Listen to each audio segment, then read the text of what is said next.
California, February 24th, 1942. Only 3 months after the Japanese attack on Pearl Harbor, a UFO appears in the night sky over Los Angeles. The military quickly went into action. They tried to figure out what the object was. They lit it up with their spotlights.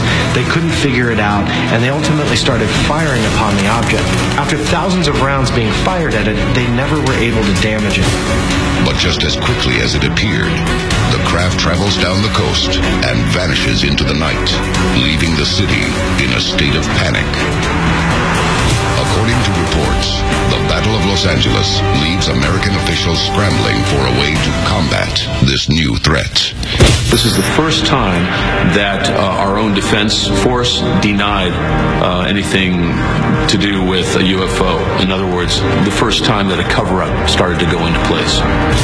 Tehran, Iran, September 19th, 1976. Eyewitnesses report a strange light in the sky over the nation's capital. The Imperial Iranian Air Force sends a fighter jet to investigate. But as the jet reaches the strange diamond-shaped UFO, its instrument panel fails. When the jet dives away from the UFO, the instrument panel mysteriously turns back on. Moments later, a second fighter jet is scrambled to investigate. As the F-4 Phantom crew was approaching the object, a second UFO actually appeared out of the first one, and it actually shot straight towards the incoming F-4 Phantom jet. Now, the pilot thought this was some kind of offensive maneuver. Maybe it was a missile of some kind, a weapon. So he actually goes to arm his AIM-4 missile and fire back. As he goes to arm his missile, he decides to fire, and the minute that he goes to press the button, everything shuts down. All the weapons controls, all of his communication. If aliens invade, do we have any way to fight back? For an object to strategically shut down certain controls of another aircraft, that's something we don't have. Sure, we can do an EMP pulse and destroy every electronic in a certain radius, but not strategically from one craft to another. Quantico, Virginia, April 2011. The FBI's website is slammed by traffic, viewing a 60-year-old memo addressed to former director J. Edgar Hoover. It was written by Guy Hotel, a former special agent in charge of the FBI's Washington field office. Written in 1950, he records an eyewitness account in 1947 that many believe changed the course of human history. The recovery of flying saucers crashed in the New Mexico desert. In the memo, Hotel states they were described as being circular in shape, with raised centers, approximately 50 feet in diameter. Each one was occupied by 3 bodies of human shape, but only 3 feet tall, dressed in metallic cloth of a very fine texture. What new dangers might they pose? And do we have the means to fight back? Varginha, Brazil, January 20th, 1996. 3 women witness a small figure stumbling through the streets in the early morning hours. But on closer inspection, it doesn't look human. The women run away, terrified, but not before getting a good look at the creature. They describe it as 5 feet tall, with brown skin, a large head, and red eyes. 2 days later, a similar creature is discovered dead in the street and is quickly retrieved by Brazilian security forces. Over the next 3 weeks, they allegedly capture 7 more of the otherworldly creatures. The security officer allegedly came across one of these beings, and it was injured. So they took this being allegedly to a hospital, and it died there. The incidents receive international coverage. Experts speculate that a UFO had crashed nearby, and the fugitive aliens were surviving members of the crew. But in 2013, Brazilian ufologist A.J. Gavard spoke about the incident at the Citizen Hearing on Disclosure in Washington, D.C., leading experts to speculate that perhaps the creatures are not what they seem. a alien spacecraft crashed, and at least 2 creatures were captured and offered no resistance to its capture. But they died right after they were captured. They died, and nobody could explain how were their topology, how they functioned. The Virginia incident raises many questions about our knowledge of alien beings and how they are vulnerable. Did they die from complications of a UFO crash?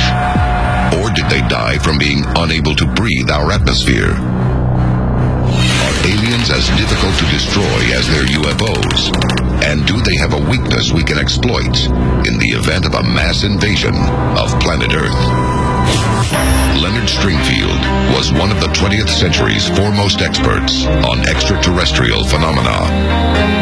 In the late 1960s, Stringfield was selected to serve as the Early Warning Coordinator for the Condon Committee, a comprehensive study of UFO activity in American skies organized by the United States Air Force. But behind the scenes, Stringfield was conducting his own exhaustive investigation. He compiled dozens of interviews and written accounts from physicians and forensic examiners, producing the most comprehensive study of alien physiology ever produced. One file in particular stands out: UFO Crash Retrieval Syndrome, Status Report 2.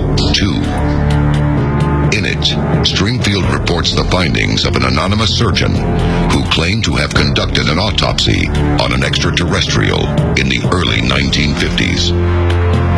His account provides one of the most detailed descriptions of an alien being on record. He recalls the specimen measuring just over 4 feet in height, with an oversized head. Its face is humanoid, but lacks eyelids and earlobes, and its mouth is little more than a slit. Further examination reveals the creature has no sex organs. What if aliens invaded planet Earth? Could we defend ourselves against beings possessing advanced technology in a final, terrifying battle? There should be a contingency plan for alien contact and for alien invasion.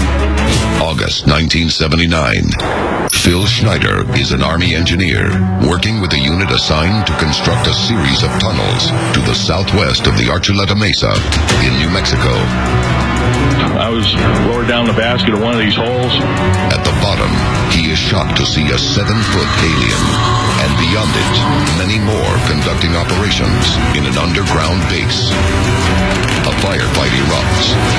When the dust settles, the cavern is littered with alien and human dead.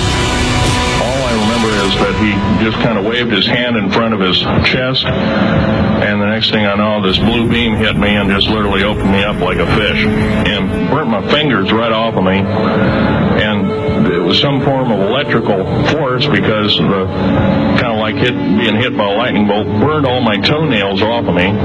Completely crispy crittered my left foot. Schneider is one of the lucky ones and survives the firefight. But in one of the most compelling revelations of a close encounter, he reveals a possible alien Achilles heel. Yes, they're mortal and they do die. Could this be the secret that allows the world's military to successfully defend the Earth against an alien invasion? Less than a year after he goes public with his story, Phil Schneider is found dead in his apartment. Officially, his death is ruled a suicide, but many believe he was murdered for being the man who knew too much. If aliens really wanted to wipe us out, I think they could. So, with one fell swoop, it'd be over for us. So why haven't they done that? Are aliens friend or foe?